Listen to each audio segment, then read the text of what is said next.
Sir સ્વાગત છે. જય હિન્દ. સૌથી વધારે ખુશીના સમાચાર આજે મળ્યા છે.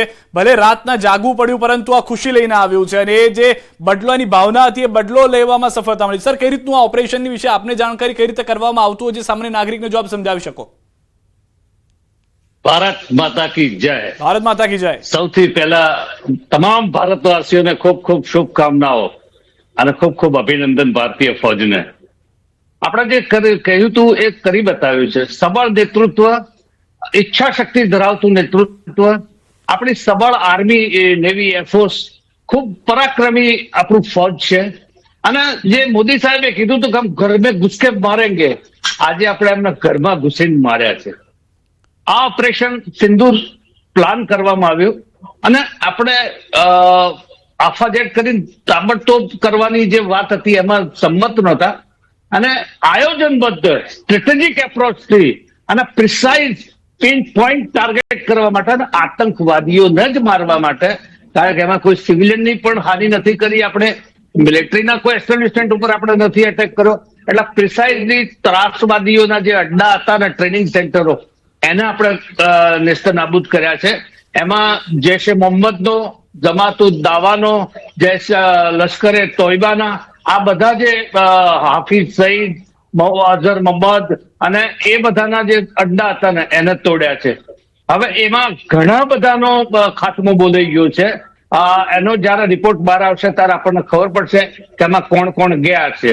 પણ એવું કહેવાય છે કે લગભગ 8 જેવા ત્રાસવાદીઓના કમાન્ડરોના 72 હુરો પાસે પહોંચાડી દેવામાં આવે છે. હવે આ જે આખું આપણું ઓપરેશન આયોજન કરેલું એ એના ટોટલ મોનિટરિંગ રાતથી આપણા NSA અજીત ડોવાલ, આપણા પ્રધાનમંત્રી શ્રી અને આપણા ત્રણેય સેનાઓના ચીફ એના ક્લોઝલી મોનિટર કરી રહ્યા હતા. આમાં આપણે ત્રણેય સેનાઓનો સરંજામ વાપર્યો છે, શસ્ત્રો વાપર્યા છે, ફૌજ એના સંસાધનો વાપર્યા છે. આર્મી, નેવી અને એરફોર્સ. આર્મી તરફથી એની બ્રહ્મોસ મિસાઇલ્સ, પિનાક મિસાઇલ્સ આપણે છોડી અને જે 150 કિલોમીટરની રેન્જમાં આવતા હતા એ અડ્ડાઓ આપણે તોડ્યા છે. એરક્રાફ્ટમાં આપણે રાફેલ વાપર્યું. રાફેલમાંથી બ્રહ્મોસ મિસાઇલ્સથી આપણે એટેક કર્યો અને એનાથી જે 300 થી 400 કિલોમીટરની વચ્ચે આવતા જે ટાર્ગેટ્સ હતા એને આપણે નષ્ટ કર્યા છે. અને નેવલના જે આપણે યુએસવી હતા, યુએવી ડ્રોન, જેને આપણે સાદી ભાષામાં ડ્રોન કહીએ, એ ઓલરેડી ઇક્વિપ્ડ, વેલ ઇક્વિપ્ડ અને વિસ્ફોટકો સાથેના ડ્રોન હતા.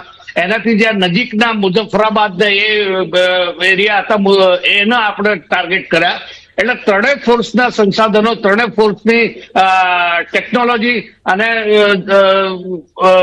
એ વાપરી અને આપણે જે એટેક પૂરો પાડ્યો. ટોટલ 9 ઠેકાણા ઉપર આપણે એટેક કર્યો છે. ટોટલ 5 જેવા પીઓકેમાં અને 4 જેવા પંજાબમાં. પીઓકે તો જો કે આપણું જ છે એટલે એમાં એન્ટર કરીએ તો ઇન્ટરનેશનલ કઈ એ ન વાંધો આવે, પણ આપણે પંજાબમાં પણ એટલે કહી શકાય કે આપણે એની સરહદમાં ઘૂસીને એના ઘરમાં ઘૂસી અને મારી આવ્યા.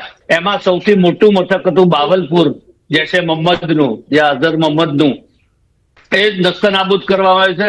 મુરીદ કે સિયાલકોટ અને પીઓકેમાં મુઝફ્ફરાબાદ, મુરીદ કે 2-3 બીજા છે જેના નામ મને યાદ નથી, પણ એ ઘણા બધાને તોડી પાડ્યા છે. અને ખૂબ ત્યાંનો વિલાપ અત્યારે આર્મી, પાકિસ્તાનની ચેનલો ઉપર આપણે સાંભળી પણ શકીએ છીએ. અને ખૂબ આ તો જોશની ખુશીની વાત છે કે આપણે જે પરાક્રમ કર્યું એ ખૂબ આયોજનપૂર્વક, ખૂબ કોઈ પણ પ્રકારના નુકસાન વિના આપણે કરી દીધું. હવે એના રિટાલિએશન રૂપે બીજું તો કંઈ કરી શક્યું નથી, પણ પાકિસ્તાન તરફથી એવું સાંભળ્યું કે ભાઈ એનું એક એર સ્ટ્રાઇક આપણી પાછળ લગાડી હતી, સ્ક્રેમ્બલ કરાયા હતા આપણા રાફેલ પાછળ. પણ આપણે એનું ચાઇનાનું એક બનાવટનું જે JF-17 એરક્રાફ્ટ, એનું ફાઇટર પ્લેન હતું, એ આપણે તોડી પાડ્યું છે. એવા સમાચાર છે. હજી એની ડેબ્રીને શોધવાનું બાકી છે, મળશે એટલે આપણે કન્ફર્મ ન્યૂઝ કહી શકાય. આપણે જે પ્રમાણેનું આયોજન પૂર્વક કોઈ પણ પ્રકારના નુકસાન વગર જે ઓપરેશન પાર પાડ્યું એના માટે ખરેખર ભારતીય સેનાને ખૂબ ખૂબ અભિનંદન અને ભારતના સબળ નેતૃત્વને પણ ખૂબ ખૂબ અભિનંદન.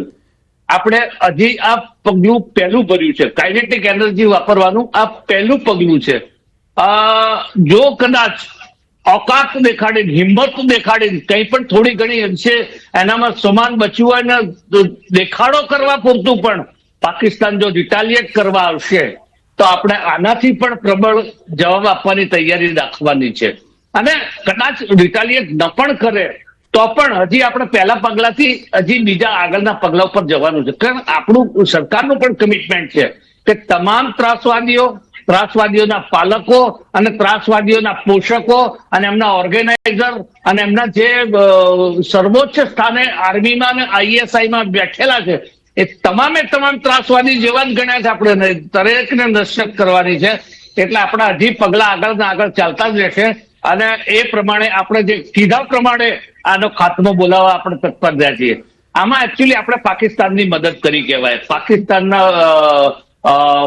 ડિફેન્સ મિનિસ્ટર ખ્વાજા આસિફે જે કીધું હતું ને કે તમે આ અમારું પાણી રોકશો તો અમે યુદ્ધ ગણીશું, અમારું કરાચી પોર્ટ રોકશો તો અમે યુદ્ધ કરીશું, અમારા જે ન્યુક્લિયર બોમ્બ છે એ ફટાકડા ફોડવા માટે નથી રાખ્યા, અમે તમારા તરફ વાપરીશું. પણ એમની મુરાદ બિચારાઓની બર ના આવી એટલે એમનો એ યુદ્ધનો જે અભરખો હતો ને એ પૂરો કરવા માટે આપણે ગઈકાલ રાત્રે 1:30 વાગે આજે વહેલી પરોઢે 1:30 વાગે આપણે 9 ઠેકાણા ઉપર એને ફટાકડા ફોડી બતાવ્યા અને ખૂબ ઠમઠોર્યા છે. એ જે મોઢામાંથી અવાજ પણ નહીં કાઢી શકે. હવે જોઈએ, એની સિક્યુરિટીની મિટિંગો ચાલી રહી છે. 10 વાગે આપણી પણ છે. આપણા ડિફેન્સ મિનિસ્ટર રાજનાથસિંહજી સંબોધન કરશે અને એ પછી આપણને ટોટલ વિગતે આખો અહેવાલ મળશે કે શું થયું, શું થયું, કેવી રીતે માર્યા, કેટલા માર્યા. રાવલ સાહેબ, આ તો સિક્યુરિટીની વાત કરી ત્યારે મને પણ હસવું આવી ગયું કે કઈ સિક્યુરિટી, કઈ સુરક્ષાની વાત પાકિસ્તાન કરતું હતું કે અમારી પાસે તો બહુ એર ડિફેન્સ છે ભાઈ, અમે પાકિસ્તાન એવી વાતો કરતું હતું કે ભારત આવશે તો અમને ખબર પડી જશે. આ તો અંદર ઘૂસ્યું, માર્યું, ત્રણેય સેનાએ ભેગા થઈને બદલો લીધો, બ્રહ્મોસ વાપરી, રાફેલ વાપર્યું અને પાકિસ્તાન મોજમાં હતું. જ્યારે ભારતીય સેના રાતના 2 વાગે ત્યાં સૂર્યોદય કરીને આવ્યું હતું. એવા બ્લાસ્ટ થયા કે પાકિસ્તાનમાં 2 વાગે સૂર્યોદય થઈ ગયું હતું. તો આ સિક્યુરિટીની વાત તો પાકિસ્તાને હવે કરવી જ ના જોઈએ. અને રાવલ સાહેબ, બીજી એક વાત એ કે આ જો હુમલો કરે છે, જેમ આપણે કીધું કે આપણે તો પાકિસ્તાનને મદદ કરી છે, પરંતુ બીજી રીતે લઉં છું, આતંકીઓ જે એમને નહોતી ખબર કે અમને ત્યાં રહે છે, એ ભારતે ખતમ કર્યા. એમને તો આવીને બાપને થેન્ક યુ કહેવું જોઈએ કે થેન્ક યુ ડેડી, મને ખબર નહોતી કે અમારી સાથે આવા લોકો રહેતા હતા, તમે ખતમ કરી દીધા. ના, આમાં પાકિસ્તાનના અને ઘણા બધા જે રાષ્ટ્રપ્રેમી પત્રકારો છે ને, જર્નાલિસ્ટ, એમનો પણ એક અફરખો હતો કે એમને થતું કે ભાઈ આ બધા નમૂના અહીંયા સંગ્રહી રાખ્યા છે ત્રાસવાદીઓના, આતંકવાદીઓના, જેમના પાપે આ પાકિસ્તાન આટલું બધું નાદાર થતું જાય છે અને બદનામ થતું જાય છે, તો એમનો કંઈક નિકાલ કરવો. એટલે એમના નિકાલ કરવાની પણ જવાબદારી આપણે લઈ લીધી ને આપણે એના અડ્ડાઓ ઉડાડી દીધા. એટલે એમને પણ આપણો થેન્ક્સ માનવો જોઈએ. બીજું, સલામતીની જે વાત કરી, એ સલામતી તો આપણે પહેલા જ ચકાસી ચૂક્યા છીએ.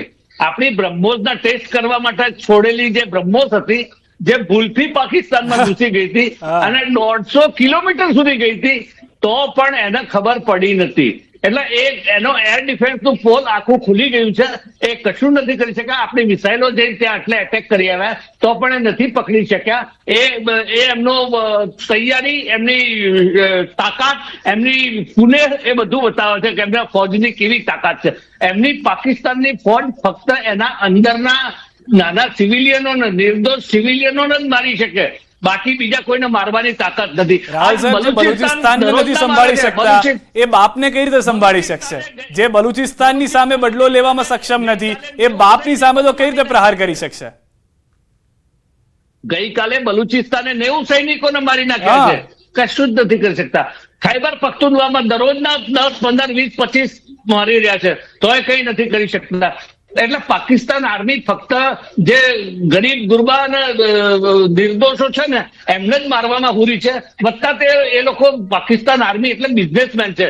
એ બ્લેડ થી માંડી અને જાંગિયા સુધી બધું બનાવે છે, બ્રા પેન્ટી જાંગિયા, એ અને કન્સ્ટ્રક્શનના ધંધામાં પડેલું છે. એટલે એ ધંધાદારી છે. They are not professional army. બીજું એક રાવલ સાહેબ, જાણકારી મળી હતી કે યુક્રેન યુદ્ધ થયું તો પોતાના મોર્ટાર્સ ને બધું એમને વેચી દીધું હતું ત્યાં આગળ. હવે પોતાને ખરીદવા માટે છે નહીં. 4 દિવસ 4 એટલા દારૂગોળા છે એમની પાસે અને હોશિયારી એવી રીતે મારે છે કે જાણે બહુ મોટો જગત જમાદાર હોય. યસ, ઇવન એમનો જે દારૂગોળો એનું પ્રોડક્શનનું જે છે ને એનો પણ યુક્રેન સાથે કોન્ટ્રાક્ટ કરેલો છે કે અમે બધા પ્રોડ્યુસ કરીને તમને આપીશું. એટલે હવે અહીંયાથી તો નવું બનાવીને ત્યાં સપ્લાય કરે છે, પોતે તો વાપરી શકે એવું છે નહીં. અને એમની પાસેનો જે જથ્થો હતો એ બધો એને પૈસાની લાઈમાં એના જનરલોએ વેચી માર્યો છે. એટલે અત્યારે એમની પાસે 3 થી 4 દિવસથી વધારે ચાલી શકે એવો દારૂગોળો નથી, એમની પાસે પેટ્રોલ નથી, એમની પાસે ડીઝલ નથી ટેન્કોમાં ભરવા માટે, એમની પાસે તો આર્થિક ખૂબ હાલત કપરી છે.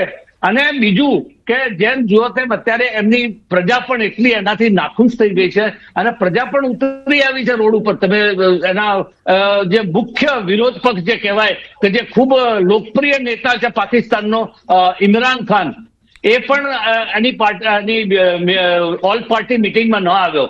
અને એને આજનું જ એનું વિધાન છે કે ભાઈ આ જે પાકિસ્તાનની હાલત કરી અને આવું આક્રમણ થાય ભારતનું આપણા ઉપર, એના નોતરવામાં મુખ્ય જો આરોપી હોય તો એ જનરલ મુલ્લા મુનીર છે, એવું પણ ચોખ્ખું કહી શકાય. રાવલ સાહેબ, એક બીજી મહત્વની વાત, અત્યાર સુધી જ્યારે ભારત પાકિસ્તાનની વાત થઈ, રશિયાએ કીધું અમે ભારત સાથે છીએ, અમેરિકાએ કીધું પાકિસ્તાન સાથે છે, પરંતુ આજે જે સૂર્યોદય રાતના 2 વાગે પાકિસ્તાનમાં ભારતીય સેનાએ કર્યો, ત્યારબાદ યુએસએ કોની સાથે છે શું કીધું એ પણ સાંભળો. રાવલ સાહેબ, જોડાયેલા રહેજો.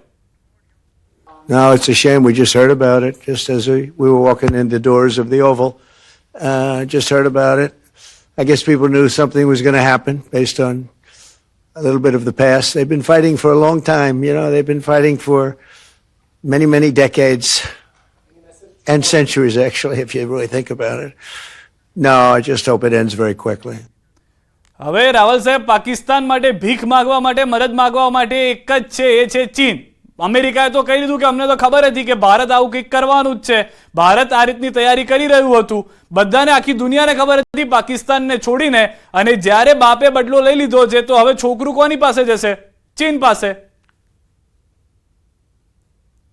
જે મુસ્લિમ ઉમ્મા કહેવાય ને, OIC, organisation of Islamic conference, એમના પણ વડાઓએ ના પાડી દીધી છે ભીખ આપવાની, એને ધુચકારી દીધો છે સાઉદી અરેબિયાએ અને UAE. હવે એની પાસે ભીખ મેળવવા કે જો સહાય મેળવવા કે પોતાના દુઃખની વાત કહેવા માટે ફક્ત 2 ઠેકાણા બચ્યા છે. એક છે ચાઇના અને બીજું છે તુર્કી. તુર્કી તો પોતે જ નાદાર થઈ ગયેલું છે, એની પાસે તો કશું છે જ નહીં આપવાનું, ફક્ત એક શિપ ભરીને ખાલી દારૂગોળો પહોંચાડી ગયું, એનાથી તો કશું થઈ શકવાનું નથી. બીજી રહી વાત ચીનની, તો ચીન પોતે આર્થિક સંકળામણમાં છે, એના સૈન્યમાં પણ ત્યાં છે, ત્યારે એની પરિસ્થિતિ ડાવાડોલ છે. અત્યારે શી જિનપિંગને પણ પોતાની સત્તા બચાવવાના. રાવલ સાહેબ, 1 મિનિટ માટે આપણે રોકી રહ્યો છું, રાજકોટથી પ્રતિક્રિયા આવી રહી છે. રાવલ સાહેબ, 1 મિનિટ માટે રોકી રહ્યો છું. હા, ચલો ઠીક છે, રાજકોટ જઈએ તે પહેલા રાવલ સાહેબ, આપની પાસેથી એ પણ જાણવું હતું, કારણ કે મોહમ્મદ જીણા કે જે સ્થાપક માનવામાં આવે છે એ પણ કદાચ મૂળ ગુજરાતી હતા. આપણા ગુજરાતી લોકોને તો ખબર હોય છે કે ક્યાં કઈ રીતે કામ કરવું જોઈએ, એને ખબર ના પડી કે આવા લોકો સાથે આવા લોકો સાથે ના રહેવાય, એને ખબર નથી કે ત્યારે ભારત છોડીને ના જવાય, હવે ભોગવવું પડશે પાકિસ્તાનની પેઢીઓએ. ના, પણ એ ઠક્કર પરિવારનો નબીરો જે પછી પાછળથી મુસ્લિમ ધર્મ અપનાવી મોહમ્મદ અલી જીણા તરીકે ડિક્લેર થયો, એટલે કુરાનના પાઠ પડ્યા પછી એની મતિ આવી ખરાબ થઈ ગઈ. એ પહેલા તો ગુજરાતી વાણીઓ જ હતો, પણ એ મતિ ભ્રષ્ટ થઈ ગઈ કુરાન પડવાથી. પણ બીજું તમને કહું કે આપણે જે રીતે એને માર્યો, ઠમઠાર્યો છે પાકિસ્તાનને, પણ આ કૂતરાની પૂંછડી જેવું છે, આ એમનેમ સુધરશે નહીં, આને હજી પણ ઠમઠારવું પડશે. અને જ્યાર સુધી એની તમામ રીતે એને ભૂખે નહીં મારીએ, એને પાણીથી તરસાવીશું નહીં, અને પૈસા માટે તરસશે, તડપશે, ત્યારે જ એની કદાચ સણ ઠેકાણે આવે. બાકી ત્યાંની પાકિસ્તાનની પ્રજા ઉપર પણ જરાય દયા ખાવાની જરૂર નથી, કારણ કે આ પ્રજા પણ એ મદરસાની પ્રોડક્ટ છે અને દયા ખાવા લાયક નથી. એ ક્રૂર જેહાદી માનસિકતા ધરાવતી પ્રજા છે. ના, એટલે કદાચ રાહુલ સાહેબ શરૂઆત કરીને આપણે પહેલા માનવતામાં માનતા હતા, એટલે કે કૂતરાની પૂંછડીને આપણે સીધા કરવાનો પ્રયાસ કરતા હતા, હવે કાપવાની શરૂઆત કરી છે, અને હવે પછી કૂતરાની આખી પૂંછડી કપાશે. અત્યારે અડધી કાપી છે, પાણી બંધ કર્યું, આવી સ્ટ્રાઇક કરી, હજી કૂતરું એ અડધી પૂંછડી સરખી નહીં રાખે તો આખી કપાશે, એની તૈયારી હશે જ. આપણા ભારત દેશના છેલ્લા 75 વર્ષથી રંજાડવાની જે પ્રવૃત્તિઓ પાકિસ્તાને આદરી હતી ને, હવે એના વ્યાજ સાથે એને સજા આપવાનો મોકો આવી ગયો છે અને એ શરૂઆત થઈ ચૂકી છે. હવે સર અહીંયા આગળ એક વાત એ પણ છે, પાકિસ્તાન હોશિયારી તો મારી રહ્યું છે, ભલે મારતું એ એનું કામ છે, એનું કામ છેલ્લા 7 દિવસમાં આપણે જોયું. અને જે રીતે અત્યારના સિક્યુરિટીની પણ વાત થઈ કે મિસાઇલ્સ અંદર જઈને મારીને આવી, એ લોકોને ખબર પણ ના રહી. અત્યારે જે જાણકારી છે, આ તો સીધે સીધું પાકિસ્તાન તરફ કોઈ કાર્યવાહી ભારતે નથી કરી, આતંકીઓ ઉપર કાર્યવાહી કરી છે. ઇન્ટરનેશનલ ફોરમ ઉપર બિલકુલ. આ ક્યાં સ્ટેન્ડ કરે છે? ન જ કરી શકે ને. આપણે કઈ કર્યું છે અને લગભગ 18 દેશો સાથે આપણે ઓલરેડી જયશંકરજીએ વાતચીત કરી પણ લીધી છે.